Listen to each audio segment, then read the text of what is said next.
Bonjour à tous, bienvenue dans ce tutoriel qui vous expliquera comment former la croix à la méthode Friedrich simplifiée, aussi connue sous le nom de CFOP intermédiaire. L'objectif de la vidéo est d'apprendre à former la croix plus rapidement qu'avec la méthode débutant. Pour ça, on va utiliser deux grands axes d'amélioration. Tout d'abord, la croix qu'on formait à la méthode débutant sur la face du haut. On va essayer ici de la former directement vers le bas pour éviter d'avoir à retourner le cube pendant la résolution. Et en même temps, ça nous permettra d'enchaîner directement sur les étapes d'après, donc soit l'IF2L, soit l'insertion des coins en fonction de l'avancement que vous avez dans la méthode, puisqu'on voit directement les autres pièces. Et le deuxième axe d'amélioration, ça sera au niveau de l'alignement avec les centres, c'est-à-dire qu'on va directement amener les bonnes arêtes aux bons endroits, donc en fait, les branches de la croix seront directement alignées au centre de couleur. De cette façon, on s'affranchira de ce genre de cas qu'on avait sur la méthode débutant, où on avait notre croix de bien formée, deux arêtes bien alignées avec leur centre, et de l'autre côté, on avait un échange d'arêtes ici à faire, puisque pour rappel, la pièce blanc-vert va entre le centre blanc et vert, et la blanc-orange entre le centre blanc et orange, donc ces deux arêtes sont à échanger. Pour obtenir la croix, et notamment quand on débute, on a l'impression qu'il y a d'innombrables cas. Mais en fait, si on réfléchit, il y en a un nombre très limité. En effet, une arête portant la couleur blanche peut être en fait à trois endroits sur le cube. Elle peut être au niveau de l'étage du bas, donc dans cette tranche. Elle peut être au niveau de l'étage du milieu, donc dans cette tranche. Et au niveau de l'étage du haut, dans cette tranche. Et pour chacun des emplacements que je viens de citer, elle peut être dans deux orientations. En clair, elle peut être dans les emplacements que je vous ai montrés, dans l'orientation que je vous ai montrée, ou dans l'autre sens. Par exemple, là, le blanc regarde vers le haut, mais il pourrait être aussi en train de regarder vers nous. Quand je l'ai mis sur le côté ici, elle peut se présenter soit comme ceci, soit avec le blanc sur cette face-là et le bleu ici. De la même façon, ici, là, le blanc regarde vers le bas, mais elle aurait très bien pu être placée avec le blanc qui regarde vers nous. Donc en tout, on obtient seulement 6 combinaisons possibles. Tout d'abord, commençons avec les deux cas les plus simples. Ce que j'appelle un cas simple, c'est un cas où la couleur blanche est soit vers le haut, ou alors directement vers le bas, donc connectée avec le centre blanc, comme c'est le cas ici. Pour ce cas, on regarde la couleur de notre arête, donc là elle est blanche et orange, et elle va donc entre le centre blanc et le centre orange. Donc son emplacement c'est ici. Et donc pour ce cas c'est très simple, il suffit simplement de tourner la face du bas, comme ceci, pour pouvoir l'aligner avec son centre. Donc vous avez déjà un cas de connu. Donc j'ai oublié de préciser, ici je tiens mon cube de cette façon pour qu'on puisse voir les pièces qu'il y a en bas, mais au fur et à mesure, quand vous apprendrez à résoudre le cube, vous tiendrez bien évidemment votre cube de façon classique, comme ceci. Passons au deuxième cas simple, c'est le cas que je décrivais juste avant, donc quand la couleur blanche est orientée vers le haut, donc connectée au centre jaune. Ici, il n'y a pas de grande difficulté supplémentaire, puisqu'il va falloir aligner d'abord cette arête à son centre correspondant. Pareil que tout à l'heure, je rappelle, l'arête va entre le centre blanc et le centre orange. Donc il faut l'aligner au-dessus du centre orange sur la face jaune. Donc je vais le faire, ça sera sans doute plus clair. Donc on tourne comme ceci. On voit ici que ça fait une ligne puisque c'est au-dessus du centre orange. Et ensuite, pour l'amener sur l'étage du bas, c'est très simple, il suffit de faire un demi-tour. Comme ça, elle est déjà bien placée, et vous voyez que l'arête blanche et bleue qui était déjà placée n'a pas été modifiée. Passons maintenant au deuxième groupe de cas, où nous avons les arêtes qui sont insérées dans le deuxième étage. Donc pour ce cas, l'arête blanche est ici, dans le deuxième étage du côté gauche, et ici, nous avons l'arête blanche qui est du côté droit. Il y en a une du côté gauche, mais celle-ci ne nous intéressera pas pour ce que j'ai à vous montrer. On utilisera celle qui est sur la droite pour vous montrer l'autre cas. Commençons avec le cas où l'arête est à gauche. Donc, ici, je vous ai mis une arête blanche déjà bien placée, la blanche verte, elle est déjà au bon endroit. Et l'arête que je veux insérer, c'est la blanche et orange, donc elle va juste à côté, ici, entre le centre blanc et le centre orange, à cet emplacement. Donc ici, il n'y a rien qui gêne l'insertion de l'arête. Donc je vais pouvoir simplement la descendre comme ceci, et elle arrivera à son emplacement sans avoir touché à celle-ci. Maintenant, je vais vous montrer exactement la même chose avec cette arête. Elle est encore une fois dans le deuxième étage et à gauche, mais cette fois, il y a des éléments qui peuvent me perturber, puisque cette arête est blanche et bleue, et elle va ici, entre le centre blanc et le centre bleu. Donc, si j'essaye de la descendre dans l'étage blanc, ici je vais casser cette arête. Donc, je ne peux pas amener directement l'arête dans l'étage blanc, ni même à son emplacement. Donc ce qu'il faut comprendre ici, c'est que si on ne peut pas amener l'arête directement à son emplacement, on va essayer d'amener son emplacement, qui est ici, je le rappelle, à l'endroit où elle s'insère sur l'étage blanc. Donc, comme je vous l'ai dit, elle s'insère à cet endroit. Son emplacement est ici. Donc ce que je vais faire, c'est que je vais amener son emplacement ici. Et comme ça, je pourrais descendre l'arête à cet endroit. Et elle arrivera au niveau de la croix blanche. Et vous allez sans doute me dire que j'ai cassé les lignes de couleur à cet endroit-là. Et c'est vrai. Et pour rectifier ça, il suffit de défaire ce que j'ai fait comme mouvement pour amener l'emplacement à cet endroit-là. J'ai fait un demi-tour pour amener l'emplacement là, ici. Donc là, je vais défaire ce mouvement. Hop, un demi-tour à cet endroit. Et donc là, on récupère notre arête de base bien mise. L'arête blanche et orange qu'on avait insérée bien mise. Et on a construit donc cette arête blanche et bleue bien mise.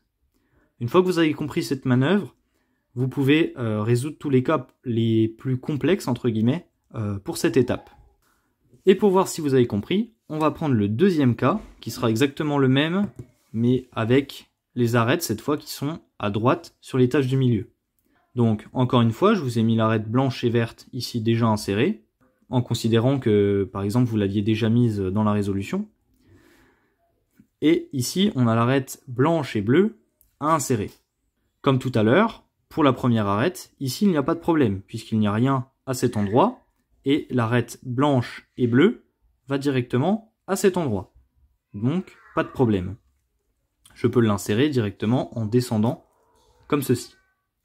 Comme ça n'a pas touché à ce qu'il y avait là, et elle arrive directement au bon endroit. Et en deuxième cas, j'ai cette arête blanche et orange, que je dois insérer entre le centre blanc et le centre orange.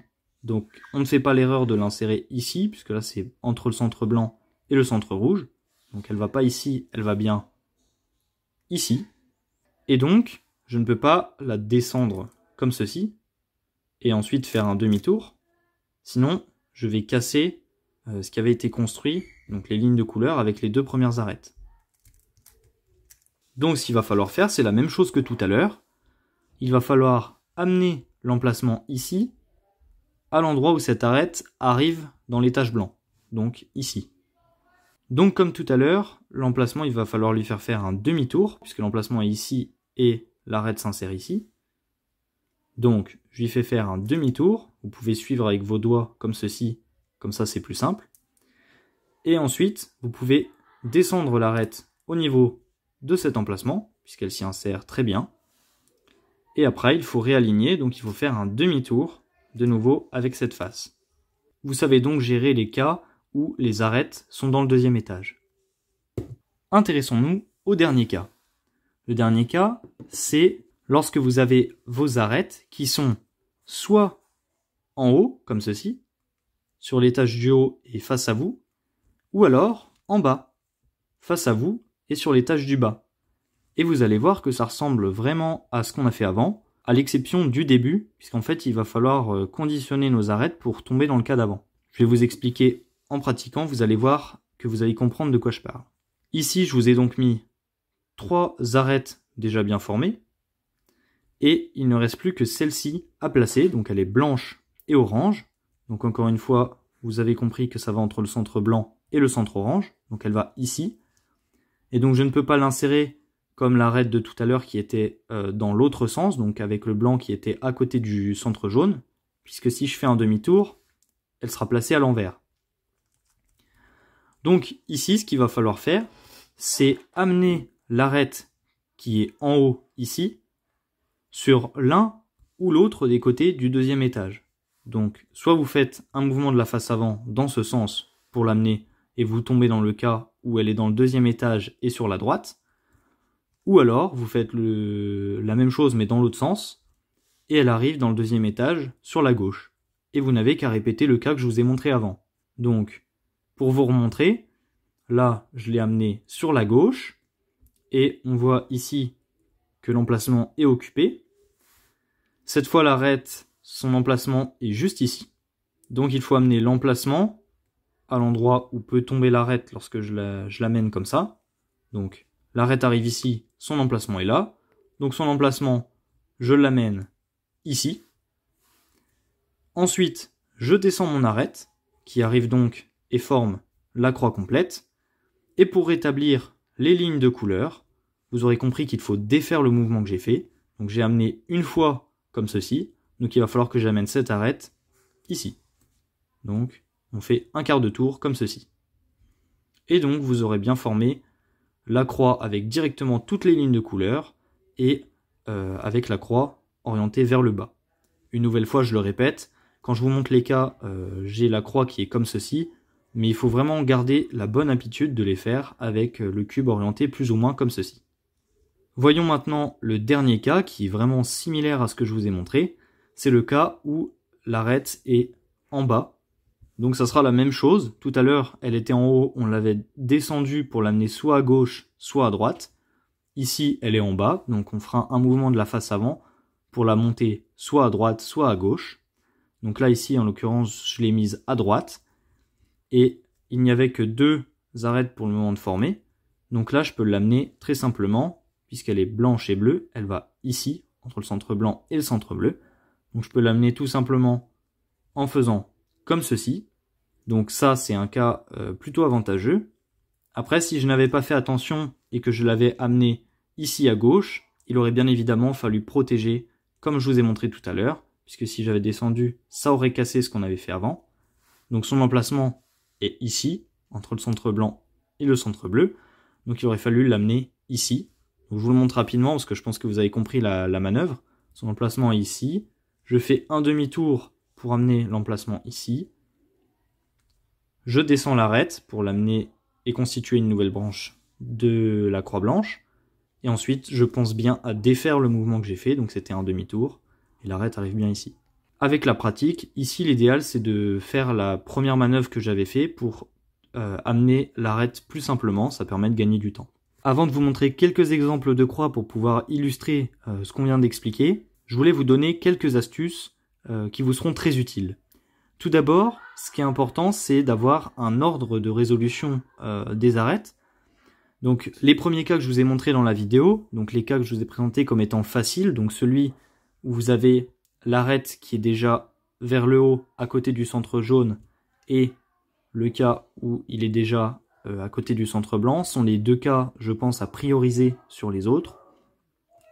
Et ensuite, en deuxième position, il faut prioriser ceux qui sont dans le deuxième étage. Et enfin, pour terminer, vous ferez ceux où l'arête est soit en bas, soit en haut, mais vers vous. C'est important d'avoir un ordre de résolution de vos arêtes puisque si par exemple, je mets cette configuration et que vous voulez résoudre d'abord cette arête qui est un cas, on va dire, moyen, vous pouvez impacter en fait une arête facile. Donc il faut commencer d'abord avec les arêtes faciles et ensuite, comme ça, vous pourrez résoudre les cas un peu moins bons à la suite. Mon deuxième conseil, il s'établit au niveau des finger tricks. En effet, pendant le tutoriel, je vous ai montré avec les arêtes qui sont assez majoritairement devant nous, mais il peut se produire que vous les ayez sur le côté, comme ici, ou même derrière, comme là. Et l'idée, c'est d'essayer de se positionner pour avoir la croix la plus facile à faire au niveau des finger tricks.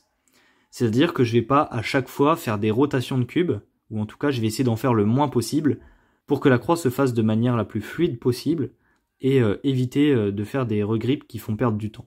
Si je prends cet exemple très facile, donc ici, on a une arête qui est déjà bien placée. On a un cas facile derrière et 2 arêtes ici. Donc là, cette croix, par exemple, vous pouvez commencer par le cas facile qui est derrière, vous n'êtes pas obligé de le ramener devant. Vous pouvez le faire à l'arrière en faisant les finger tricks pour la tranche B, comme ceci, pour pouvoir l'amener. Donc, c'était déjà bien aligné au centre, j'ai oublié de vous montrer. Et du coup, elle arrive correctement et on n'a pas touché à la pièce orange. Et de cette façon, donc si je remets comme ça, en ayant fait les mouvements B, vous gardez un contact visuel avec les deux autres arêtes ici. Donc là, ici, je vous avais généré un cas qui est très simple, mais c'est simplement pour vous montrer. Ici, vous pouvez descendre celle-ci qui est déjà alignée à son centre et qui va se placer comme ceci.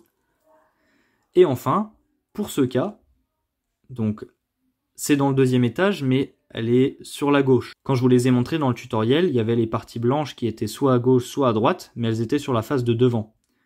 Donc, on ne va pas tourner le cube comme ceci. Au début, vous pouvez pour apprendre les cas, mais à terme, il va falloir éviter ce genre de choses en faisant, par exemple, ici, vous notez que c'est blanc et bleu. La pièce va donc ici. Et donc, vous pouvez faire un mouvement F', comme ceci, avec les bons finger tricks. Ça vous permettra d'enchaîner plus facilement et donc d'améliorer vos chronos, donc ce n'est pas négligeable. Un autre conseil très utile, c'est de connaître et d'apprendre le schéma de couleur du cube, c'est-à-dire de savoir où sont placés les centres de chaque couleur à partir d'une position donnée. Par exemple, ici, si je vois le jaune là, je peux savoir qu'en face, c'est forcément le blanc. Ici, c'est le centre vert, donc derrière, je sais que c'est forcément le centre bleu, puisqu'ils sont opposés. Et enfin, par rapport à ça, donc en sachant qu'ici c'est le vert, ici c'est le jaune, et en bas donc j'ai le blanc et derrière le bleu, savoir où sont placées les autres couleurs, donc savoir quelle couleur j'ai à droite, donc vous savez que c'est forcément le orange, et donc en face j'ai le rouge. Donc pourquoi c'est important de savoir ça? Eh bien tout simplement parce que pour la méthode débutant, et je fais certains rappels ici, la pièce par exemple blanche et orange, on sait que ça va entre le centre blanc et le centre orange. Donc, pour la méthode débutant, on repérait nos pièces comme ceci. On cherchait où placer chacune des pièces. Mais ce qui peut être intéressant, c'est d'apprendre ce schéma de couleur, de sorte à ne plus vraiment chercher où vont les pièces, mais le savoir de manière un peu plus directe, c'est-à-dire que là, en étant placé comme ceci, je n'ai pas besoin de vérifier en bas qu'on a le centre blanc, puisque je sais que le blanc est opposé au jaune, et j'ai le centre orange devant moi, donc la pièce va forcément ici. Et donc en faisant ça, vous allez faire vos croix beaucoup plus rapidement, et ça vous aidera aussi pour la partie des F2L. Et globalement, j'aimerais même dire que ça vous aide pour toute la partie de la résolution, parce que même pour le dernier étage, c'est utile. Et enfin, une dernière astuce pour les plus courageux. Ici, je vous ai volontairement provoqué un cas. Donc vous voyez que les arêtes blanches sont pas forcément très bien placées pour pouvoir faire une croix facilement. Et si on repère un petit peu sur le cube, on voit ici qu'on a un cas très avantageux sur la croix jaune, puisque on a déjà 3 arêtes de bien placées, et il n'en reste qu'une qui est ici. Donc ce cas, je voulais provoquer pour vous expliquer qu'il peut être très bien d'être color neutral, c'est-à-dire de faire des croix et globalement de savoir résoudre le cube à partir de n'importe quelle face. C'est plus compliqué de le faire une fois qu'on a déjà des habitudes et qu'on a un certain niveau de résolution. Donc vous pouvez essayer de commencer maintenant, ou au moins essayer d'être opposite neutral, c'est-à-dire de savoir faire sur la face jaune et la face blanche, puisqu'en fait les couleurs latérales seront les mêmes et c'est donc un petit peu plus simple. Et donc l'intérêt de ça, c'est comme dans ce cas, de pouvoir tirer bénéfice de certaines configurations qui sont sur d'autres faces que la face blanche. On va terminer la vidéo avec 2 exemples qui permettront de mettre en pratique ce qu'on a appris juste avant. Donc tout d'abord, il faut chercher, comme je vous l'ai dit juste avant, les cas faciles, donc soit avec le blanc qui regarde vers le haut, soit avec le blanc qui regarde vers le bas. Donc là, sur ce premier exemple, on voit qu'on a 2 cas faciles. On a celui-ci, le blanc bleu, qui est directement aligné au centre blanc. Donc là, ici, il faut aligner cette pièce à son centre. Donc on sait que le bleu est opposé au vert. Donc il faut faire un demi-tour, comme ceci, et la pièce sera correctement placée. Ensuite, occupons-nous du deuxième cas facile, avec l'arête blanche et orange. Donc cette arête va ici, entre le centre blanc et le centre orange. Donc il faut d'abord l'amener au-dessus de son centre latéral. Donc cette arête doit être amenée ici. Donc c'est ce qu'on va faire. On l'amène comme ceci. Et ensuite il faut faire un demi-tour pour l'amener au niveau de l'étage blanc. Comme cela. Enfin, il faut amener les deux dernières pièces. Donc on va les chercher sur le cube. On voit qu'on en a une ici, la blanche et rouge. Et une ici, la blanche et verte. Donc on peut commencer par n'importe laquelle des deux. Donc pour la blanche et rouge, on peut chercher son emplacement. Donc la pièce va ici, entre le centre blanc et le centre rouge. Et donc si on amène la pièce au niveau de l'étage blanc, pour qu'elle soit alignée au centre, on voit qu'elle arrive ici. Donc comme tout à l'heure, il faut amener son emplacement à l'endroit où on peut amener la pièce. Donc il faut faire un demi-tour comme ceci, pour pouvoir descendre la pièce. Et comme on avait fait un demi-tour pour amener son emplacement, il faut défaire ce demi-tour pour que la pièce soit alignée et que le reste ne soit pas cassé. Et donc on va s'occuper de la dernière pièce qui, lorsqu'on a placé notre arête blanche et rouge, s'est transformée en un cas facile puisqu'elle est maintenant orientée vers le haut.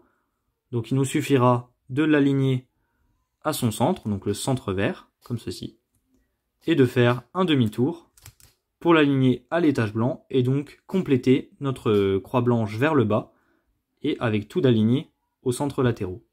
On termine avec ce dernier exemple. Donc là on voit tout d'abord qu'on a déjà une arête de bien placée, donc ça c'est pas mal. Et ensuite on n'a pas de cas facile sur la face du haut, ni d'autres sur la face du bas. Donc on va s'occuper des autres cas. Donc en premier, l'idéal c'est de chercher dans le deuxième étage. Donc on a soit celui-ci avec le blanc et rouge, soit celui-ci avec le blanc et orange. On peut prendre l'un ou l'autre. Je vais utiliser volontairement celui-ci, le blanc et orange, pour vous montrer qu'on peut appliquer certains finger tricks. Donc cette arête, on peut l'amener comme ceci sur l'étage du bas. Mais comme on a déjà cette arête blanche et verte de mise, celle-ci ne pourra pas être alignée correctement, puisque si on l'amène ici, on va casser le vert. Donc c'est pas comme ça qu'on va l'amener. On va l'amener comme on avait fait tout à l'heure. Donc son emplacement est là, entre le centre blanc et le centre orange. Donc on va amener son emplacement ici. Donc on fait d'abord un mouvement D comme ceci, pour pouvoir amener l'emplacement à l'endroit où la pièce peut descendre. Et ensuite, je la monte comme ceci, pour pouvoir la récupérer sur l'étage du bas. Et je pense à bien défaire le mouvement pour que ça soit aligné. Je l'ai fait de cette façon pour pouvoir vous initier au fait de faire les bons finger tricks, puisque là en fait on a gardé un œil sur ces deux arêtes et on peut enchaîner. Donc pour la blanche et rouge, il faut la placer à cet emplacement, entre le centre blanc et le centre rouge. Et donc on peut amener l'emplacement à cet endroit-là, puisque la pièce on peut la descendre ici, vous l'aurez compris. Donc on amène l'emplacement ici. On descend ensuite l'arête. Et on remet correctement notre croix blanche. Donc voilà, il y a une arête en plus et on n'a pas défait ce qu'on a fait avant. Et pour terminer, on a un cas ici qui correspond au dernier que j'ai montré dans le tutoriel. Donc le cas où c'est soit en haut, soit en bas et face à nous. Et donc là, il va falloir faire un mouvement de la face avant pour pouvoir l'insérer. Mais on voit qu'ici, il y a déjà une arête. Donc on ne peut pas faire un mouvement de la face avant comme ceci puisque ça va casser notre arête. Donc ce qu'on va faire, c'est qu'on va l'amener d'abord au-dessus de l'emplacement où il n'y a rien au niveau de la croix, comme ceci. Et on va ensuite faire un mouvement de la tranche avant. Et ensuite, il faudra amener l'emplacement de l'arête, donc l'arête va ici, en dessous de l'endroit où on peut l'amener. Donc on met l'emplacement ici, on descend l'arête, et on réaligne. Donc ça, c'est pour la méthode que je vous ai montré exactement dans le tutoriel. Et pour ceux qui veulent aller plus loin, j'ai remis le cas comme il était à la base. Et ici, c'est l'arête blanche et bleue qui va ici. Et donc, comme ici, on a l'arête blanche et orange, le mouvement F, comme ceci, permet d'aligner cette arête à son centre. Mais en même temps, on a cassé ça. Donc c'est pas mal parce qu'on peut ranger celle-là, mais en même temps il faut penser à défaire le mouvement ici, comme ceci. Donc ça c'est une technique un peu plus avancée pour ceux qui veulent aller plus loin. Si jamais ça vous paraît un petit peu compliqué pour le moment, n'hésitez pas à vous référer à la première technique que je vous ai montrée, ça suffira pour le moment, vous pourrez y revenir plus tard bien sûr. Voilà, c'est déjà la fin de ce tutoriel sur la croix de la méthode intermédiaire au 3x3. J'espère que les explications étaient assez claires et qu'elles vous permettront d'améliorer vos temps sur cette étape notamment. N'hésitez pas à poser des questions en commentaire s'il y a encore des points d'ombre. N'oubliez pas de liker et de vous abonner pour nous soutenir. Et puis on se dit à très bientôt pour une autre vidéo. Allez, salut!